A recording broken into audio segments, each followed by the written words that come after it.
Hi, all. I'm Elysia Buss, host of Horsepower Empowerment Through Connection. And today I have the great pleasure of getting to interview Kerri Lake. Kerri Lake is in Encinitas, California. California is such a lovely state. It is so fun. And she is our first author that we get to have on our nice little channel.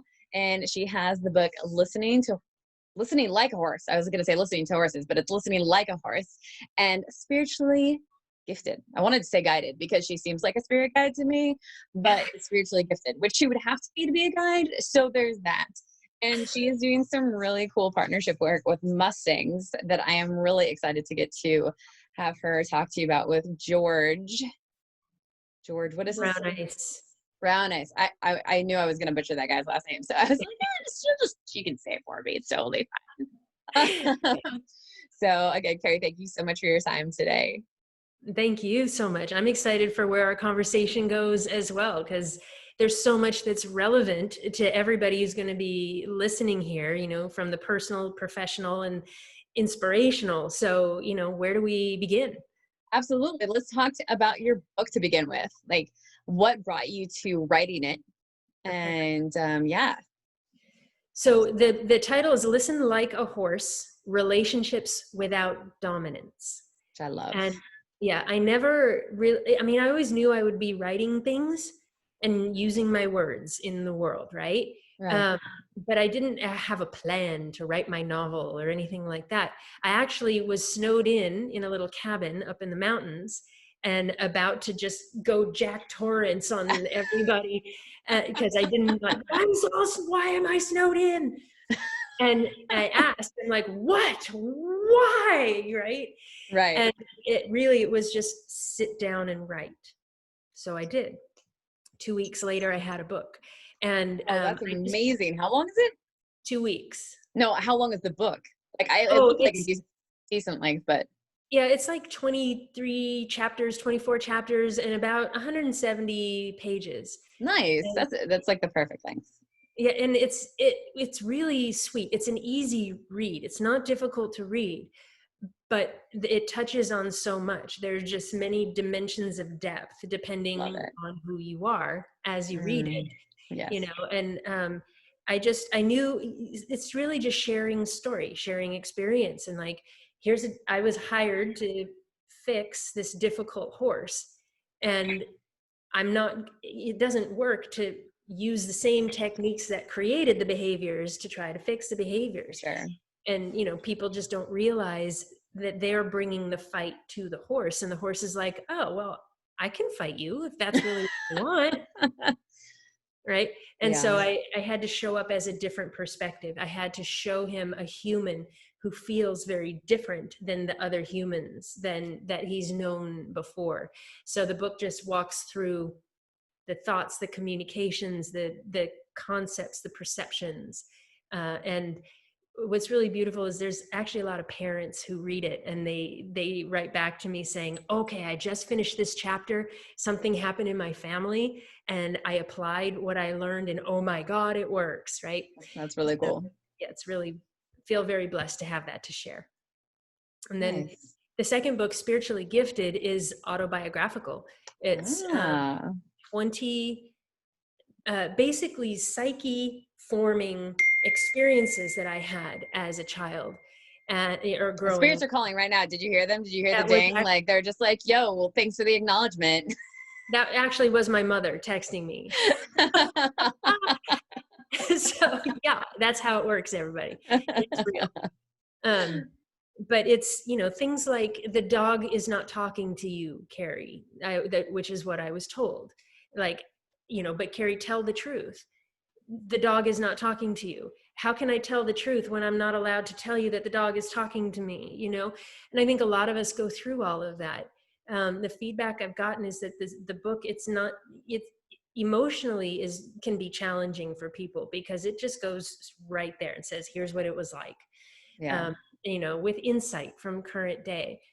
But it's really meant to empower people. It's really meant to hand people back to themselves to say, no, you weren't wrong. You're not wrong. It's just take a look at how things have been built. Yeah. In your psyche. and know that you're not alone. That's really beautiful. I know you focus a lot in connection in your work. Like, what does that look like in your own personal work? And then also in connection to George over in Western Colorado with Mustangs. Yeah. Okay. So, um, the word connection to me describes this place where there is no conflict, right? The absence of conflict is where you can recognize your connection with all of life. And it's an experience. It's not a concept. It is the actual beingness, how it feels to be me. When I'm doing my one-on-one work with people or helping other professionals deepen their awareness, right? Mm-hmm. The work is really, the way I see it, it's showing people where they're already experiencing connection. Nice. So they can And identify it. yeah, but on the feeling of it, not the list of visualizations and practices, right? It's like, Yeah. oh, because I have that ability. When people move their energy, I just go, yeah, right there. Do you feel that? And they're like, what? You could feel that, you know? Right. It, it's All the it, joys of being an energy worker. taking things to such simplicity, Yeah. so that not only are you available to recognize the experience of connection, but we also walk the mind and the ego out of conflict with its existence and answer the questions. You know, the mind will say, yeah, but what about this? How many people ask, am I imagining these things? So Right. Yeah, no, we it's true. we walk people through it so that you learn how to self-validate, so that you learn how to walk yourself through your own doubts, through, you know, when the ego and the psyche just want to bowl you over Yeah. with how horrible and broken you are. We actually get to take a step back and say, wow, that is familiar. Let's look and Yeah. see if that's true. But from your own sense of connection, Yeah. rather than having to convince yourself of something.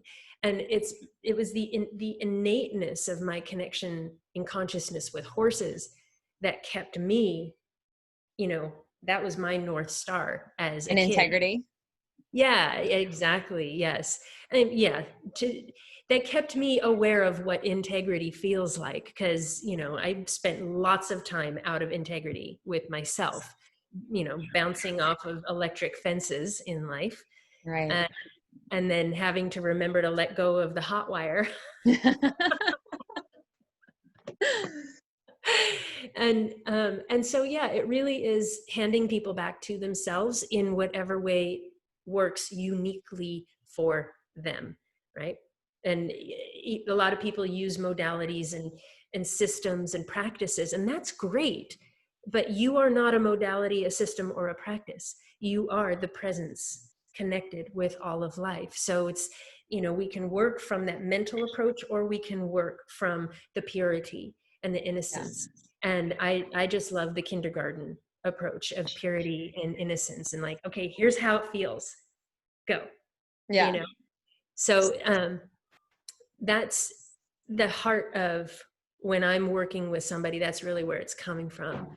And then collaborating with George in Colorado, he he works with the Mustangs that have been pulled out of the kill pens, It's so and the great. ones that are, you know, they're out to kill people, which I've been with plenty of those horses too. And when I watched him doing his work with the horses, I'm like, okay, this guy actually feels, and he's listening. He's not, there is no thinking going on in that pen right now. There's no round penning, there's no pushing. There's, all there is connection and listening and movement. And so so we just started chatting, and he ended up reading my book, Listen Like a Horse, and he's like, okay, thank you for writing my book. And so the collaboration there is to, you know, through the videos and the actual journeys with these wild horses, who have been, you know, broken up from their families and brought into domestic situations, Yeah. to create this foundation of connection. Like, I see you, you see me. This is just acknowledging how it is, Mm-hmm. And the way he talks about it is providing like the preschool and the kindergarten before a horse goes to a trainer, so that they Right. have the emotional capacity to receive training, right? It's Before. like the emotional maturity of like what kids need before you try and shove a bunch of academic stuff.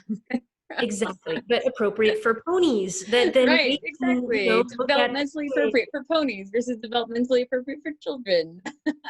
Exactly. That's why you don't put like a third grader in high school. Just saying, right? Because it just doesn't work. And the other part that I really love about this is inviting very seasoned and experienced professionals or non-professionals, really experienced people. I love inviting them back into kindergarten.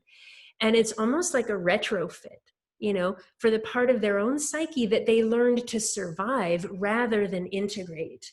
Right. And there's just I'm just really blessed in using my own life as a laboratory for how to guide very intellectual or non-intellectual people to that retrofit, that it touches a part of us that's so innate that the moment, bing, the moment that you feel yourself in motion again, everything that you've learned and everything that begins to reorganize itself Mm-hmm. appropriate to this new retrofit foundation. And even your psyche, your mind itself starts to say, oh, I don't need that anymore. Oh, Right. this could be so much simpler. And the uniqueness of your expression evolves and matures into simplicity. Yeah. That's when it really starts getting fun. That's really cool. Thank you so much for sharing all of that with us. You're welcome. I love chatting about it. Like, I could talk for 6 So days. What else do you want to talk about? we'll just keep going. It's gonna be like a marathon. We're gonna have like a filibuster moment. Um, Good. and so in regards, I know you have a lot of education in regards to animal sciences and like from UC Davis, and that's really cool work that you did. And you have your own personal life experience with horses. Was there any particular model that you learned in regards to the connection with horses, or has it just been like your life experience combined with like your education and understanding of horses? That is a really, really good question. It was all innate, right? When I look back on it from adulthood, I was aware of what I was doing by the time I was 14. I knew that what I was doing was listening, and Yeah. that's all it takes. Listening without requiring the other to be different than they are. That is what opens the door for all healing and regeneration, and everything after that is details, right? That said, taking that awareness into university let me organize everything they want me to learn according to my awareness of listening. So it wasn't like studying a modality to learn something I don't already know. Right. It was, tell me how you think so I can organize your information in a way that enhances my knowing. Your wisdom, your innate wisdom. And then I learned about animal communication as a thing, right? Right. There was the woman who is considered the grandmother of animal communication, Penelope Smith. She came out to do readings on the horses I was riding when I was 16. Interesting. And yeah, like divine orchestration much? Maybe. And but I was so locked down. Yeah. I'm on the inside going, oh my God, I know what you're doing and I can do this, but I couldn't say it out loud. Right. Because I had beaten myself back so hard at that point. 15 years later, I remembered, who is that lady? Her name's Penelope. What's her last name? It was Smith. I couldn't remember Smith. But I reconnected with her and was very, very blessed to be on a journey learning with her for about 18 months. Oh, wow. Very, like, again, divine orchestration, very blessed, not an easy journey. And learning how she built the teaching that mentored the mentors of the mentors now. And again, watching all of that, my own uniqueness, what it brought me back to is trust the way you get it. Don't try to do what you're being taught to do. Listen to what's being taught and let it fit itself into your own innateness. And I made myself wrong for that for a very long time. Like, what's wrong with me that I can't learn to do it the way the masters are teaching it? Yeah. And what I ended up learning is how to listen to life in such a way that it fits itself into my own innateness. That's what I love to share with people, how to learn that way. So you don't give yourself away. You don't, I mean, I had to give myself away in every way in order to realize what it is to not do that. And, step forward without compromising integrity to my heart. Yeah. So there hasn't been one modality. Same thing, acupuncture, Ayurveda, all the energy work, Barbara Brennan, Hands of Light, and there's so many modalities, even natural horsemanship, Mark Rashid, Ray Hunt, all the guys, all, dressage and all the management, everything. They've all influenced my ability to hear what's coming to me. But it has been the dedication and commitment to my own heart that lets me be able to turn around and assist others with my experience and abilities. It's really beautiful. Thank you. You're welcome. Thank you. You're welcome. What would you say would be an obstacle, aside from those, which are plenty, I feel like, an obstacle that you had to overcome in order to live fully into your dream, which I feel that you're doing at the moment. Would you agree with that you're living your dream? I'm like just getting started. Yes, on the front end of like living her dream. It's a beautiful space to get to be in. So for people out there that would like to hear, like, that are struggling with some of the obstacles in their own lives to get to live their best selves and live their dreams, what would you say something was for you? Oh, we'll call it codependence. A struggle for many people in the world, both male and female. I was groomed to be very deeply codependent. And, this is what a girl wants. This is what a girl should have. Kerri, you are going to need to find a rich man to take care of you because you've got expensive tastes, things like this. And because horses are expensive. It goes on. There are more things that she loves in life, people. I had no idea that codependence was a thing until I was in my early 20s. And, people, the psychiatrists and the parents and everybody couldn't figure out why I couldn't just be happy being like everybody else, right. Why I kept being a problem.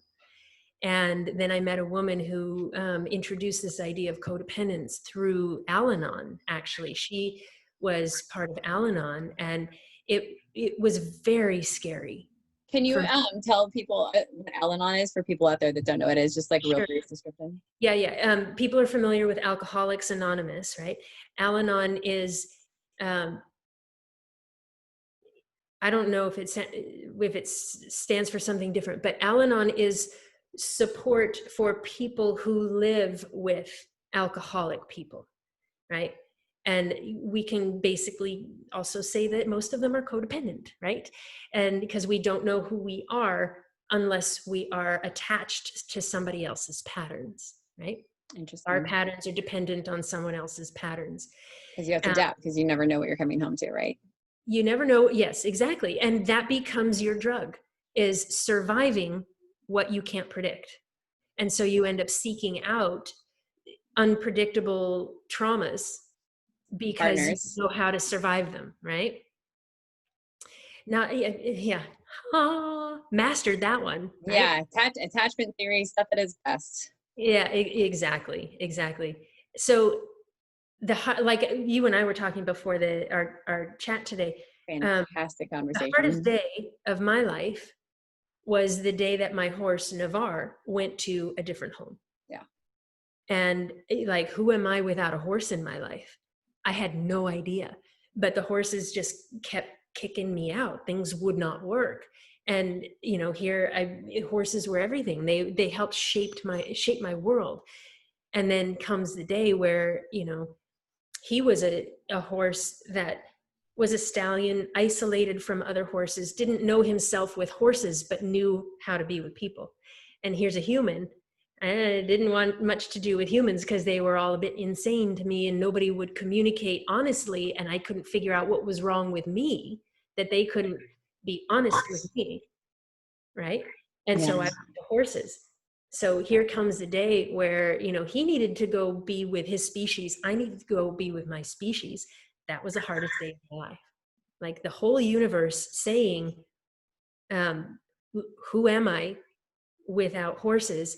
And by the way, we totally have your back. You cannot fall on this journey.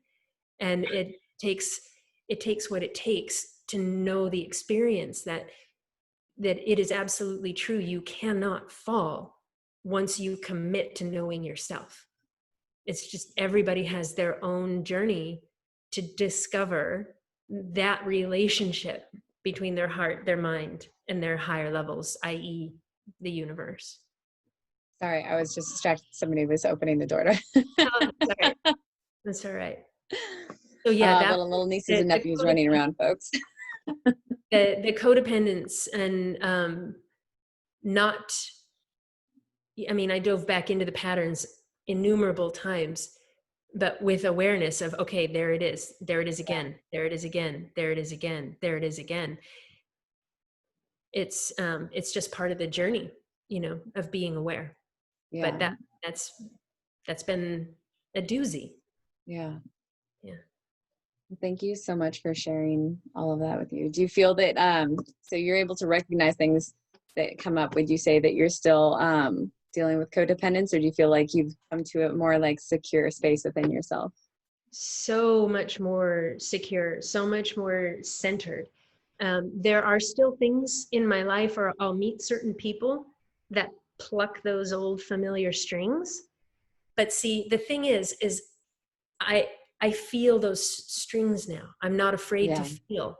That's beautiful. And you know what to do with it, right? Like you can acknowledge it, and then you can experience something without it becoming a dysfunctional pattern. Absolutely. Yeah, to the degree that it's actually comical, you know, even if it feels overwhelming, I'm like, oh my God, I'm feeling the same thing. I don't know why. There it is. Oh my God. Okay.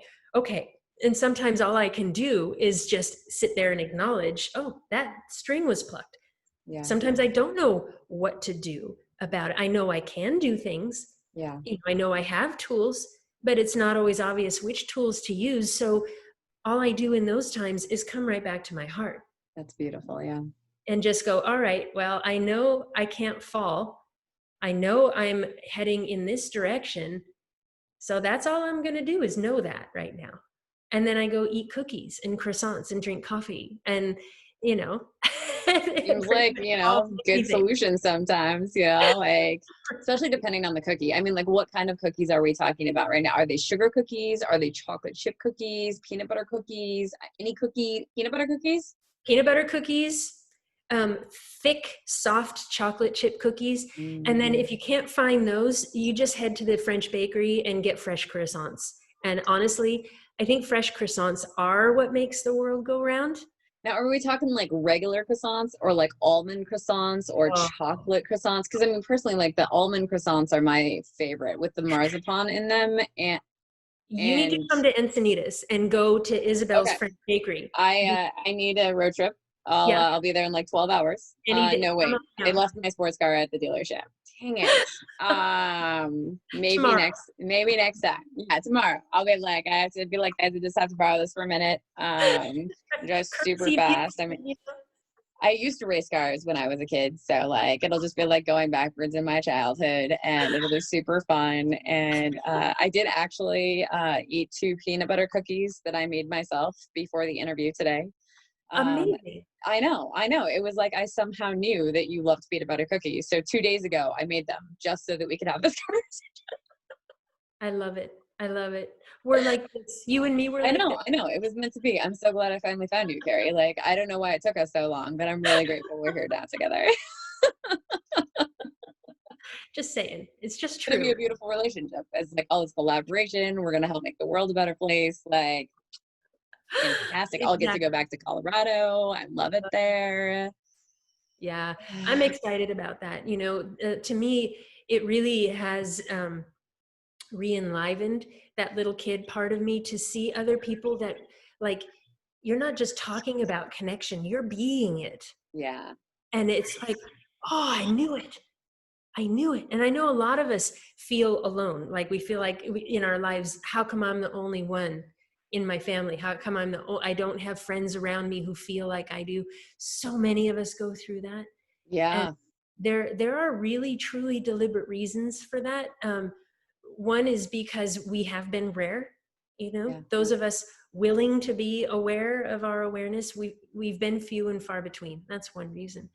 Another is because coming in with this level of sensitivity, we really did choose a family that would help us see, you know what, I don't know what I am, but I know I'm not that. I Right. need to keep going in a direction. I need to keep going. And there's one of the major things that we can really receive is the absence of judgment in this life. This is, if horses have taught me anything, it's the absence of judgment. What if the discomfort we feel isn't bad? Yeah. What if comfort isn't good? How do I organize myself if I really truly downshift and play that discomfort isn't bad?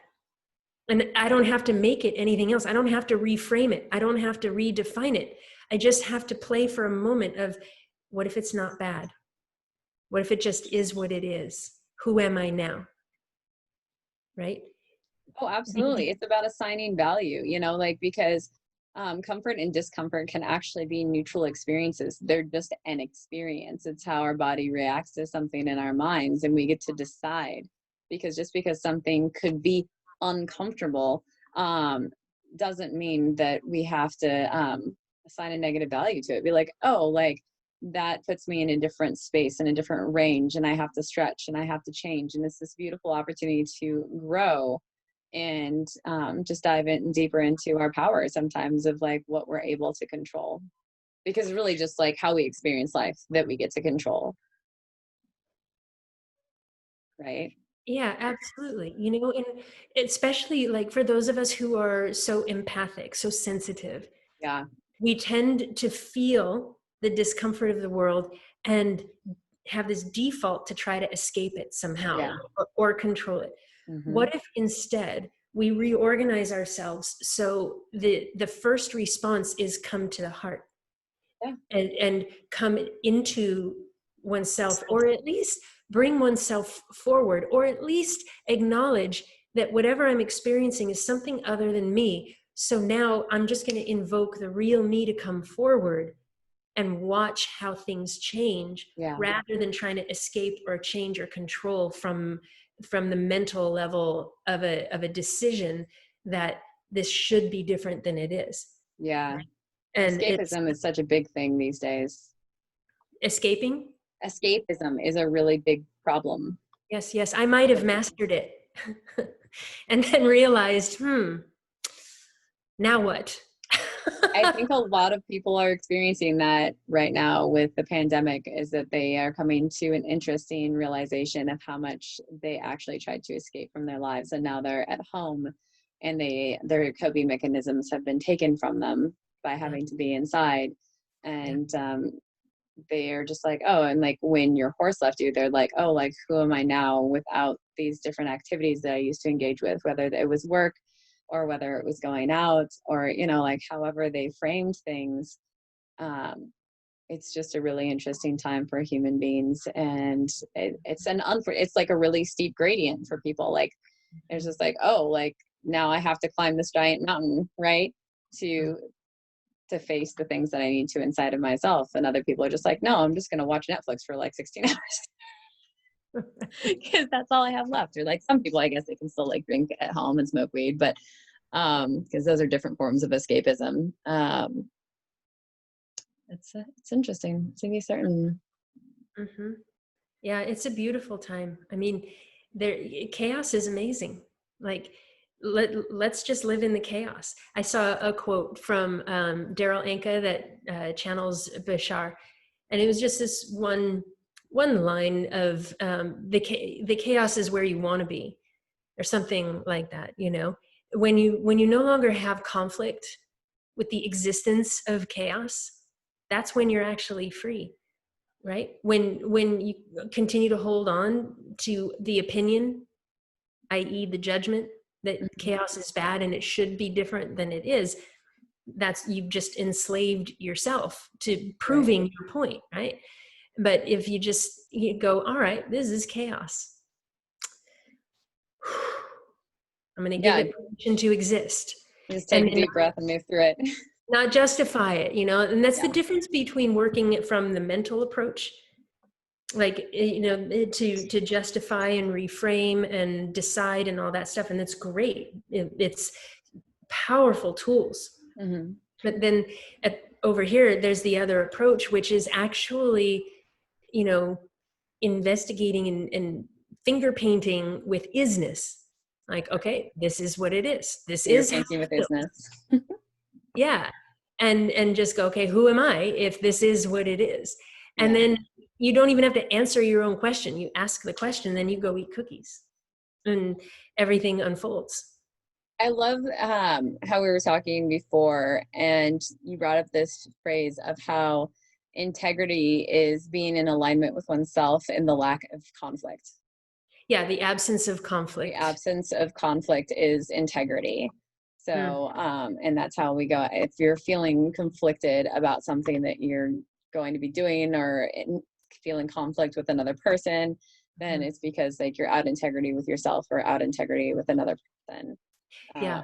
And honoring that. And that's a triggering concept for a lot of people. We've all done it. I feel like it's part of the human existence, and like learning to honor yourself and coming to that place of like knowing yourself, because it's really difficult to be in integrity with yourself if you don't know who that person is, because you've spent so much time escaping all the things that make you feel uncomfortable. Yeah. And, you know, like being out of integrity with ourselves is far and away unconscious. It's, you know, it's usually an unconscious thing.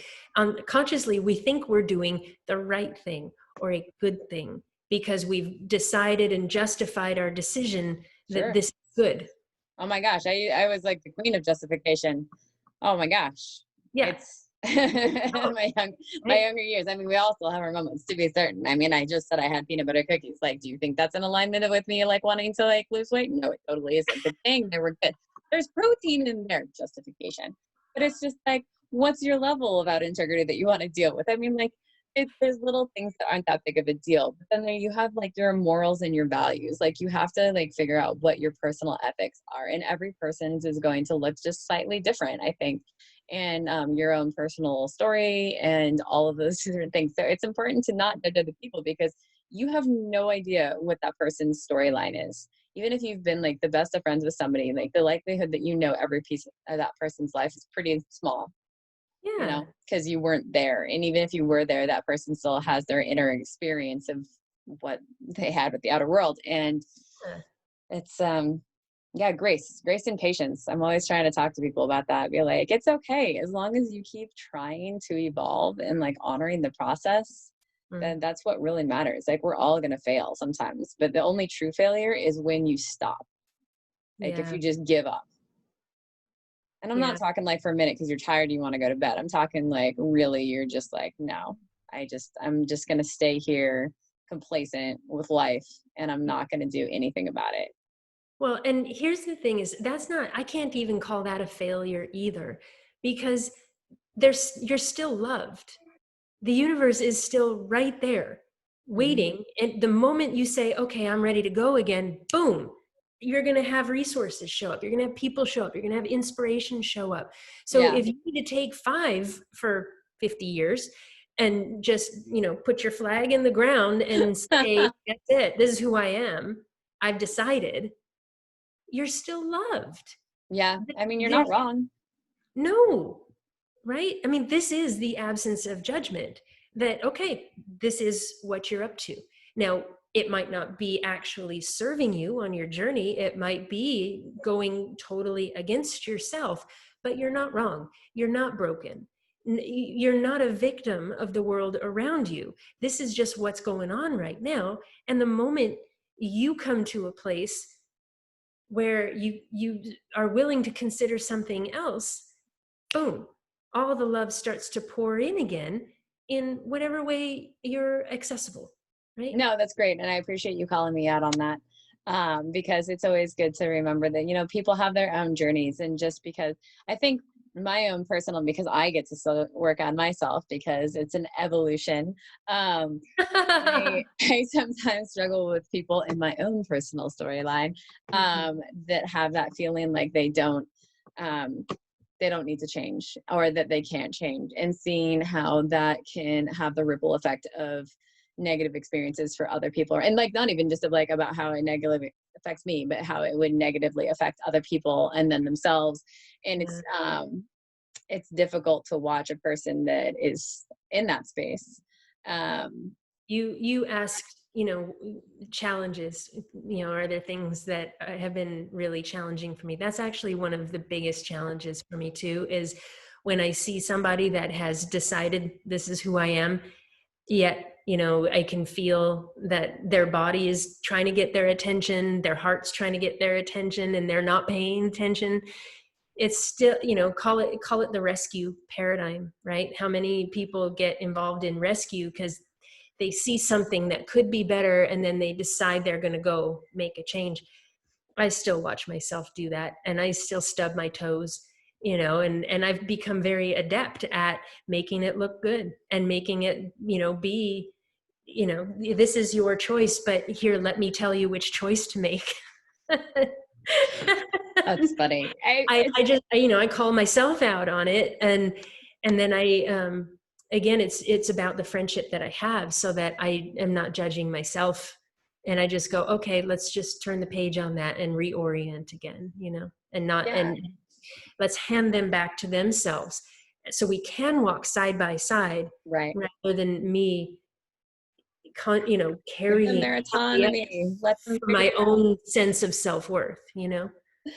Yeah, it's hard as people that like truly want the best for other people to sometimes watch them flounder, when And but they're not ready to be helped. And I mean, I laugh at myself oftentimes because in my own personal life when I was younger, I thought that I was listening to the people around me. I really, really believed that I was hearing what they had to say and was actively like choosing to just do whatever I wanted. yeah, But and they were, oh God, they were so frustrated with me. And sometimes they'd get really mad at me. And I mean, I was still evolving, but I just was evolving in different ways. yeah. And, but I have to laugh at myself because when I was younger, I was really arrogant. Oh my God. It Not was me. I'm sure it was only you. no, no, only me. Yeah, that never happened to you, not once ever. And I mean, I think that's like they say the arrogance of youth, and there is like a piece of truth in that because there's just you haven't lived long enough in this lifetime, and you have to figure it out. But and it was so funny because when I was young, I was like, I'm not arrogant. Like, what are you talking about? And there's so many. I mean, arrogance typically comes from fear and lack of acknowledgement, and so there's so much like proving that you feel like you need to do, and just so much pain behind it. And I laugh at myself. And typically I laugh at myself now too, because I'm just like, I've worked really hard to manage it. And the only time it ever really tends to peek its head out is if I have to deal with other arrogant people, because then the justice part of me comes out, and then I just get like really ridiculous. Yeah. And it's been a while since I've come up against a really arrogant person. I've done a way better job of like managing my emotions, like, because emotional regulation is something that it's really important to me, and I work on. But it's definitely still something that's like boils up inside of me that wants to be like, and I just go to head with some of those like super arrogant people. I'm like, they're not ready. Just don't go there. Like, they're not ready to have that conversation with you and like evolve. Like, they can go, and they can always go talk to somebody else who has a life or a business coach. Like, it doesn't need to be your journey. Just take a deep breath and just be like, oh, I hear what you're saying. I think I'm gonna go with like get some water. Exactly. Would you like a cookie? Yeah, I'd be like, can I and just trying to figure out like, okay, like how can I help like meet this person's needs in a way that's actually like deep without being undermining and like Mm. whatever. No, it's Yeah. just we're all human, and it's so important to understand that even the people that you meet that seem like they have their lives together and they're making like hundreds and thousands, if not millions of dollars out there, and you get to see this beautiful like public figure, always remember that they're still human. Like, you know that there are people that they are struggling just like all the rest of us, and like it might not be as often, but there are different struggles that come with having a tremendous amount of money. And Yeah, well, it is. It's just a different way of organizing your world. yeah, I mean, this predatory capitalistic society has suggested that economics, the economy is like a religion. Like you should really strive to attain and look at those who have and how shiny they are, yeah, totally ignoring the how much that person may have given themselves away to get there. Like, what's really important in life? Is it to prove to other people that you have these things so that they want to give themselves to you? That's the power game. Or I get reminded regularly that really the point is to embody and emanate love, yeah. and the purity of love, the absence of judgment, the integrity to one's heart. And It's so much better than all the rest of it. It's just, this is what changes the world, right? This is why yeah, I no, do what I do. Is how can the further you go, the further I go, the further we all go. So it's not about being the guru. It's not about being a savior, even though those delusions of grandeur, I've had to address those in my life. I had to address profound jealousies and all of these things, just so that I can come back and remember what's really truly worth my attention. And it always comes back to show me who I really am and show me how I can best complement those who cross my path. yeah, no, 100%. And I mean, that's one of the things that I love about what I've created with Global Equine Affiliates, is to be able to shine the light on everybody and walk side by side on our paths together, and not in a competitive manner, to Yeah. understand that we all have something unique to offer. And that's why, like, on my Facebook platforms and whatnot, I'm happy to like promote other life coaches. Like, I don't feel threatened by that. Like, it doesn't matter that it's on my platform. Like, I want everybody to succeed. I know that people are going to gravitate towards whoever meets them, regardless of what promotion that I do. And I want everybody to be met. And the more I give visibility to excellent coaches out there, the more people are going to be helped. And that's about being in integrity with who I am, and not putting that on. Like, other people don't have to do that. That's just my personal integrity, for my journey and my purpose. And that abundance mindset that there's more than enough to go around. Um, Yes. like, there's, oh my gosh, I'm just like, who on this planet right now doesn't need counseling or life coaching of some sort? Like, we all need a little bit of help. And Yeah. it's not to say that everybody's broken. It's just like, no, like, we all have something that we can work on to be the best that we can be for ourselves and for our families and for our communities, and to just help calm the nervous system of the world right now, and to allow more of an out breath, so that we can be present and be kind to each other, to ourselves, to the sentient beings that we have the honor of engaging with on this planet, and to do our best to not take all of life for granted. So Make sure. it's cool to be kind. I noticed that earlier. I love it. Thank you for promoting that for sure. I have another shirt that I should have worn. I love it. It says, "Empowered women empower women." Mm-hmm. And and I need to make one that says, "Empowered people empower people," because it's not just about women. Though I've had a lot on my show. I do get to I'm interviewing a male on Monday, you guys. It's very exciting. He's just a really cool person, and I don't know if he has any experience with horses. Actually, his journey is spectacularly unique and interesting, and so I'm really excited to share that. That's your little teaser for Monday's I love that. interview.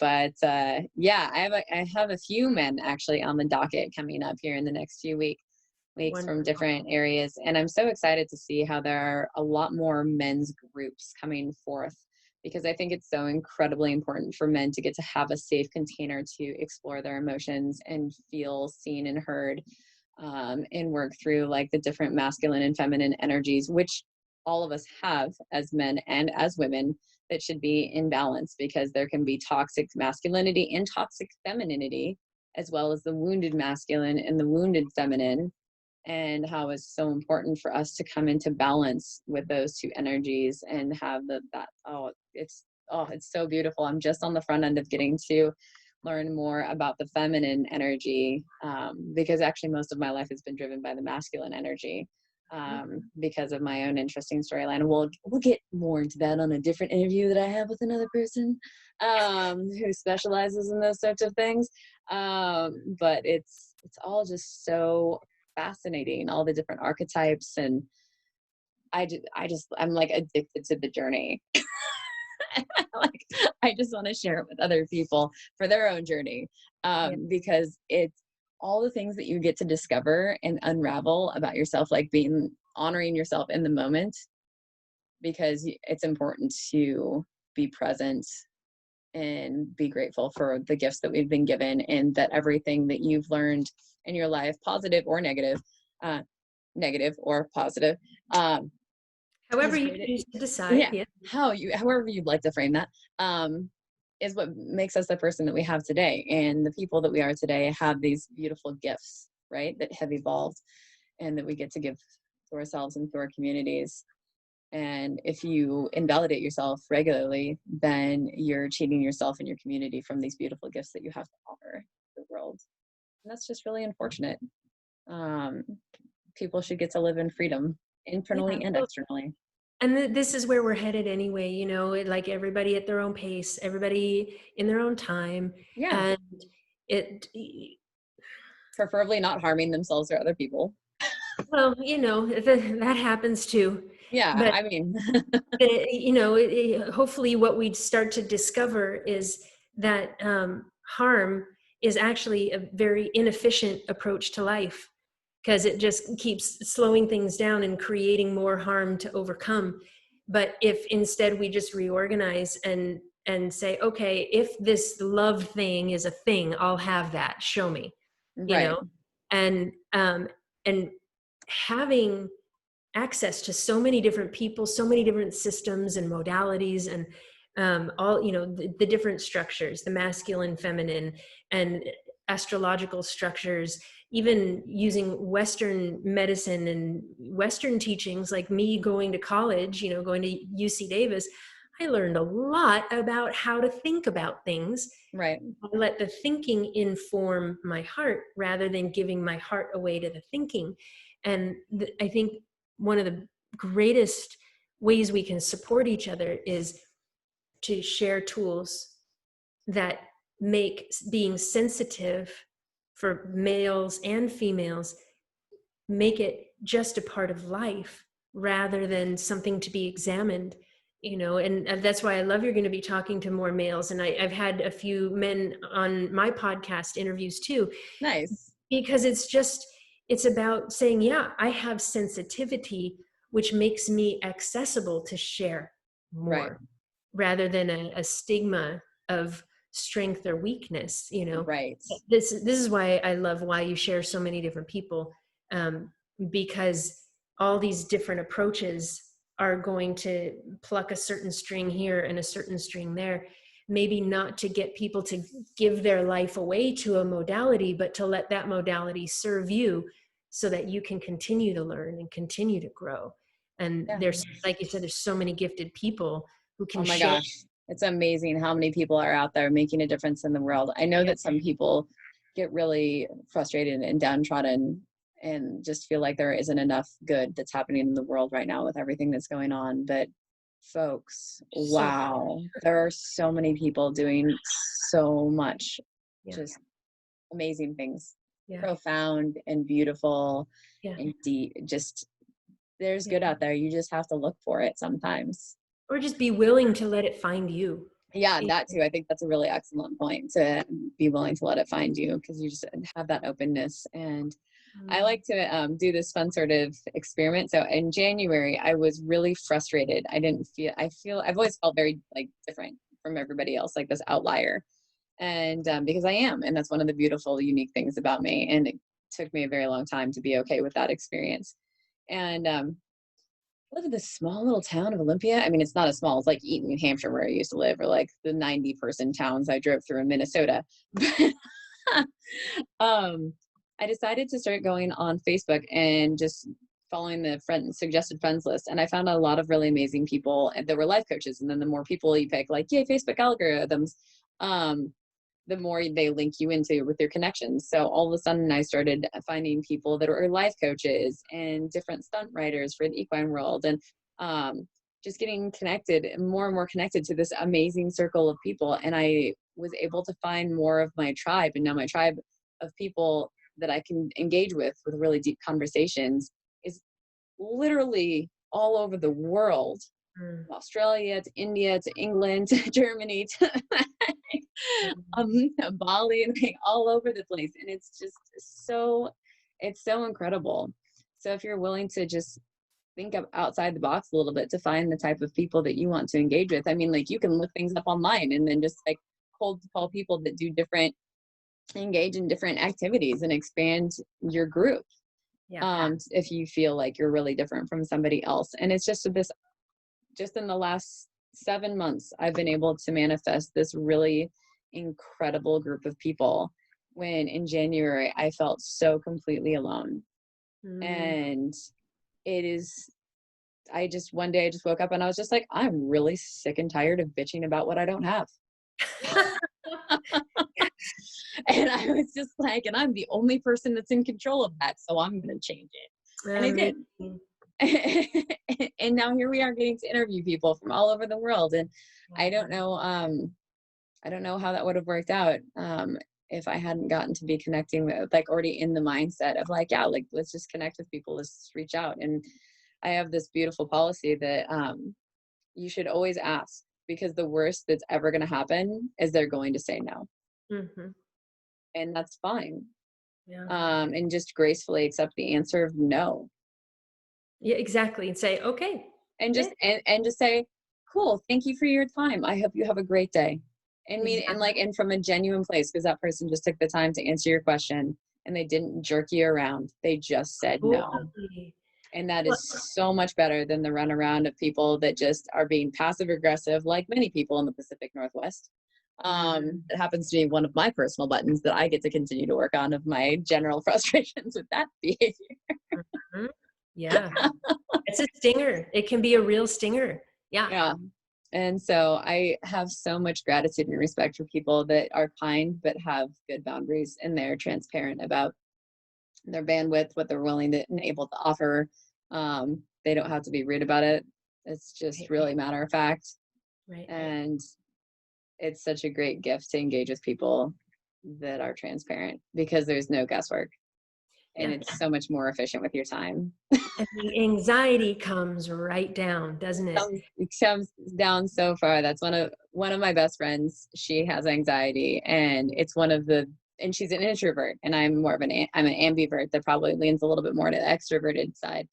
And she doesn't feel anxiety with me because I'm always super transparent with her. She never has to guess. And likewise with her, it's just this beautiful relationship, even when we're telling each other something that we don't particularly want to hear, but Mm. we're able to have those conversations and come to a more functional space in each of us when Yeah. we go through our struggles, because we have somebody that we can be transparent and kind with. Yeah. It's so anxiety is a thing, right? Oh But yeah.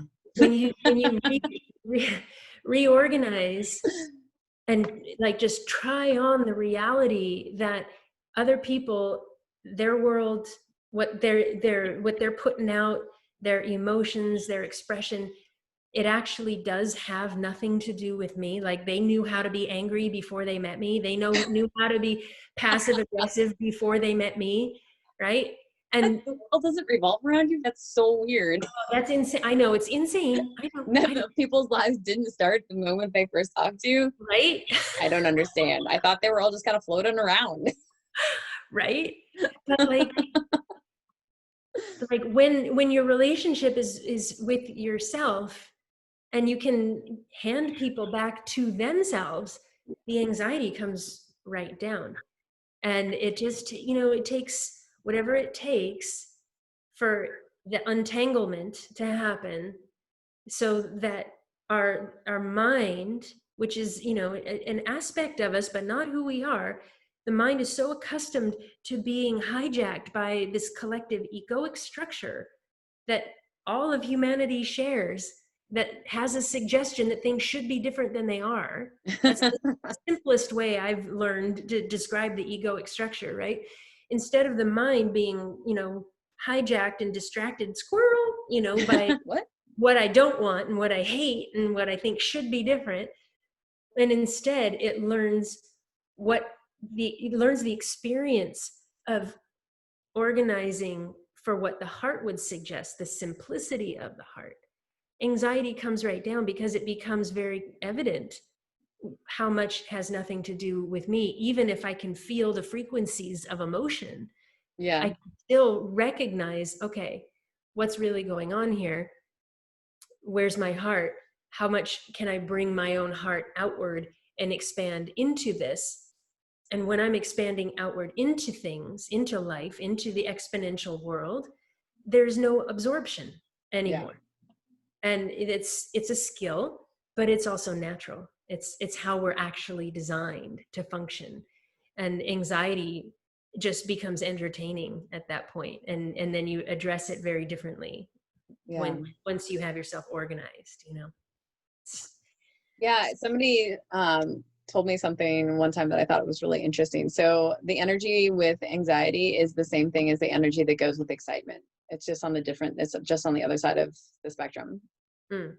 Right. And so you It's can, all movement of energy, isn't it? right. And so you can be really excited to spend time with your friend and like somebody that you're in love with or whatever. And you're just like, so, and it's about mental perspective. Like it's either like, or it's like, what tone are you eyeing at? Like, Is it or ha? yeah, exactly. That's really funny. Oh my goodness. It's been such a beautiful conversation with you today, Kerri. I so appreciate everything that you've offered the community and that you continue to offer the community through your work. And I'm really excited to hear more about how everything develops with George and the Mustangs in Western Colorado, just outside of Grand Junction for anybody that's in that general area. And what was the name of his ranch again? Eagles and Wild Horses Ranch. And there's a Patreon page where like he's started organizing the videos a little bit differently, and that's where our collaboration is between the work he's doing directly with the horses and my book Listen Like a Horse. It's a way to receive funds and stuff to continue to provide care and develop resources and stuff. So that's patreon.com/Eagles and Wild Horses. That's where you can find George and all the amazing, beautiful Mustangs out there. That's fantastic. Yeah. And so I will be putting all the descriptions with the YouTube video and links to your website and the books and any shout outs that we have, we'll try and put all those connection pieces in, because we like to honor all our people. Oh, so our very last question before we end our lovely interview for the day is, who inspires you? Oh my goodness. It's funny when you're asking that, I'm just getting this whole river of faces of people just being themselves, people who are doing their life, and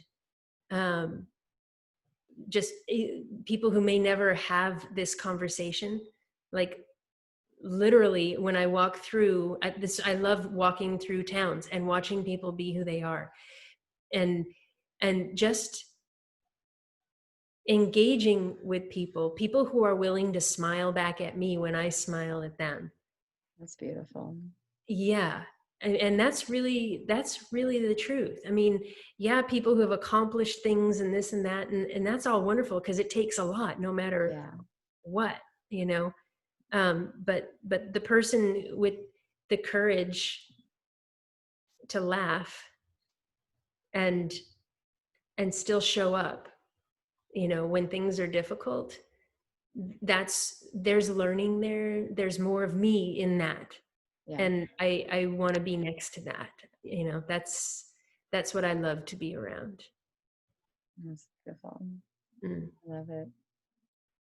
Yeah, I mean, when I'm like driving down the road and I just randomly get to see two people laughing,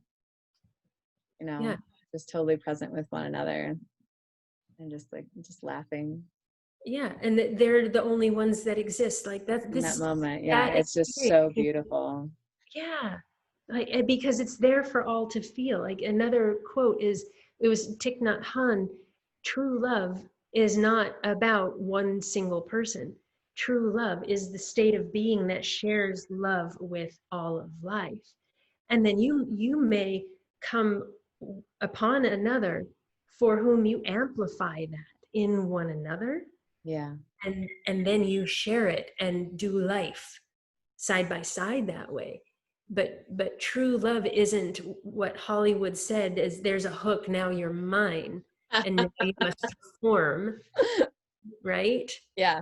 I think this is what nature, and the animals and the horses always share, because when I ask the horses, how do you do it, how do you keep giving to people when they hurt you and they're hard on you and they don't see your beauty, right?